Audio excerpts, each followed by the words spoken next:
ശത്രുവിന്റെ ശത്രു മിത്രമെന്നത് പ്രാകൃത ചിന്തകളുടെ ഉൽപ്പന്നമാണ്. എങ്കിലും ഇന്ത്യയിലെ ഇപ്പോഴത്തെ ഭരണാധികാരികൾ എപ്പോഴും അത്തരം ചിന്തകളെ കൂട്ടുപിടിക്കുന്നവരാണ്. ഇതിന്റെ ഒടുവിലത്തെ തെളിവാണ് അഫ്ഗാനിസ്ഥാനിലെ താലിബാൻ ഭരണകൂടവുമായി കൂട്ടുചേരാനുള്ള തീരുമാനം. താലിബാൻ താൽക്കാലികമായി പാകിസ്ഥാനെതിരാണ് എന്നതാണ് ഈ നിലപാട് മാറ്റത്തിന് കാരണമായിരിക്കുന്നത്. താലിബാൻ ഇപ്പോൾ പാകിസ്ഥാനെതിരായ നിലപാടെടുക്കുന്നത് അവരുടെ വിശുദ്ധി കൊണ്ടല്ല, പാകിസ്ഥാനുമായുള്ള അതിർത്തി പ്രശ്നങ്ങളും അവിടെയുള്ള വിഘടന സംഘടനകളെ പിന്തുണയ്ക്കുന്ന സമീപനങ്ങളുമാണ് ആ രാജ്യത്തോടുള്ള ഇപ്പോഴത്തെ താലിബാൻ ശത്രുതയുടെ ഏക കാരണം. മറിച്ച് പാകിസ്ഥാന്റെയും താലിബാന്റെയും നിലപാടുകൾക്ക് വലിയ അന്തരമില്ല. ഇതുവരെ സ്വീകരിച്ച വിദേശ നയങ്ങളിലോ ആഭ്യന്തര നിലപാടുകളിലോ എന്തെങ്കിലും വ്യത്യാസം വരുത്തിയതായി താലിബാൻ വിശദീകരിച്ചിട്ടുമില്ല. 1996-2001 കാലയളവിൽ താലിബാന്റെ ആദ്യ ഭരണകാലത്ത് ഇന്ത്യ താലിബാൻ ഭരണവുമായി ഇടപഴകാൻ വിസമ്മതിക്കുകയായിരുന്നു.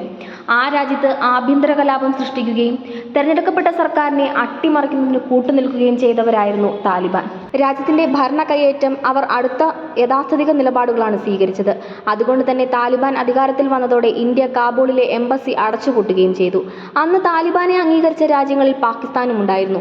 പിന്നീട് 2001 താലിബാൻ അധികാരഭ്രഷ്ടമായതിനു ശേഷമാണ് ഇന്ത്യ നയതന്ത്ര ബന്ധം പുനഃസ്ഥാപിച്ചത്. ഈയൊരു പശ്ചാത്തലത്തിൽ 2021 വീണ്ടും താലിബാൻ അധികാരത്തിലെത്തിയപ്പോൾ കാബൂളിലെ ഇന്ത്യൻ എംബസി പ്രവർത്തനം അവസാനിപ്പിക്കുകയും കോൺസുലേറ്റ് മാത്രമായി മാറ്റുകയുമായിരുന്നു. 4 വർഷത്തിനിടെ താലിബാനോ അവരുടെ ഭരണത്തിന് കീഴിലുള്ള അഫ്ഗാനിസ്ഥാനോ യാഥാസ്ഥിതിക കാഴ്ചപ്പാടുകളിലും പിന്തിരിപ്പൻ നിലപാടുകളിലും എന്തെങ്കിലും മാറ്റം വരുത്തിയിട്ടില്ല. എന്നിട്ടും BJP സർക്കാർ അവരോട് ബന്ധം പുലർത്തുന്നത് ശത്രുവിന്റെ ശത്രു മിത്രമെന്ന പ്രാകൃത ചിന്തകളുടെ മാത്രം അടിസ്ഥാനത്തിലാണ്. അഫ്ഗാനിസ്ഥാന്റെ പരമാധികാരം, പ്രാദേശിക സ്ഥിരത, സ്വാതന്ത്ര്യം എന്നിവയ്ക്ക് ഇന്ത്യ പൂർണ്ണമായും പ്രതിജ്ഞാബദ്ധമാണെന്നാണ് താലിബാൻ വിദേശകാര്യ വകുപ്പ് മന്ത്രി ആമിർ ഖാൻ മുത്താഖിയുമായുള്ള കൂടിക്കാഴ്ചയിൽ വിദേശകാര്യമന്ത്രി S ജയശങ്കർ വ്യക്തമാക്കിയത്. ഇന്ത്യയുമായി എപ്പോഴും നല്ല ബന്ധം ആഗ്രഹിക്കുന്നുവെന്നായിരുന്നു മുത്താഖിയുടെ പ്രതികരണം. നടന്നുകൊണ്ടിരിക്കുന്ന ഭീകരവിരുദ്ധ ശ്രമങ്ങളെക്കുറിച്ചും മറ്റ് രാജ്യങ്ങളെ ലക്ഷ്യം വയ്ക്കുന്നതിനായി അഫ്ഗാന്റെ പ്രദേശം ഉപയോഗിക്കാൻ താലിബാൻ ഭരണകൂടം ആരെയും അനുവദിക്കില്ലെന്നും അദ്ദേഹം വ്യക്തമാക്കുന്നു. എന്നാൽ ആഗോള ഭീകരതയ്ക്ക് കഴിഞ്ഞ കാലങ്ങളിൽ തങ്ങൾ നൽകിയ സഹായങ്ങൾ തെറ്റായിരുന്നുവെന്ന് പറയാൻ അദ്ദേഹം സന്നദ്ധമായിട്ടില്ല. ഇവിടെയാണ് കഴിഞ്ഞ 4 വർഷവും അവരെ അംഗീകരിക്കാതിരിക്കുവാനും ശത്രുപക്ഷത്ത് നിർത്തുവാനുമുള്ള കാരണങ്ങൾ വിശദീകരിക്കപ്പെടണമെന്ന ആവശ്യത്തിന് പ്രസക്തിയേറുന്നത്. എന്നുമാത്രമല്ല, ഇന്ത്യയുടെ ഈ അഴകുഴമ്പൻ സമീപനം അബദ്ധമാണെന്ന് വ്യക്തമാക്കുന്ന നടപടികളാണ് താലിബാൻ വിദേശകാര്യ മന്ത്രിയിൽ നിന്നുണ്ടായതെന്നതും പ്രസക്തമാണ്.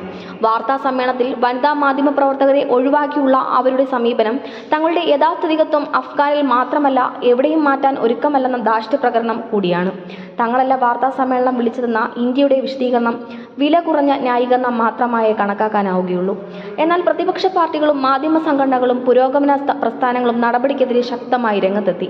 അതുകൊണ്ട് 2ാം വാർത്താ സമ്മേളനത്തിൽ തങ്ങളുടെ നിലപാട് തിരുത്താൻ അവർ നിർബന്ധിതമായി. പാകിസ്ഥാനെതിരായ ഭീകര പ്രവർത്തനങ്ങളെയാണ് ഇപ്പോൾ പിന്തുണയ്ക്കുന്നതെന്ന തെറ്റിദ്ധാരണയിൽ നിന്നാകണം BJP സർക്കാർ സങ്കുചിത മനോഭാവത്തോടെ താലിബാനെതിരായ നിലപാടിൽ വെള്ളം ചേർത്തിരിക്കുന്നത്.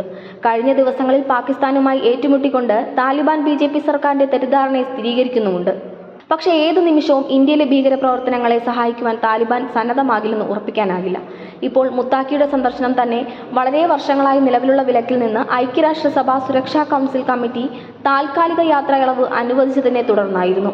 യാത്രാവിലക്കും ആസ്തികൾ മരവിപ്പിക്കലും ഉൾപ്പെടെ ഐക്യരാഷ്ട്രസഭ ഉപരോധങ്ങൾക്ക് വിധേയരായ നിരവധി അഫ്ഗാൻ താലിബാൻ നേതാക്കളിൽ ഒരാളാണ് മുത്താഖി. അങ്ങനെ ഒരാളെ മുൻനിർത്തിയുള്ള ഇന്ത്യയുടെ സഹകരണം ആഗോളതലത്തിലും രാജ്യത്തിന് ദോഷം ചെയ്യും. ഇതെല്ലാം കൊണ്ട് തന്നെ ഇപ്പോഴത്തെ നീക്കം മണ്ടത്തരമായി എന്ന് തിരിച്ചറിയാൻ അധിക നാൾ വേണ്ടിവരില്ല.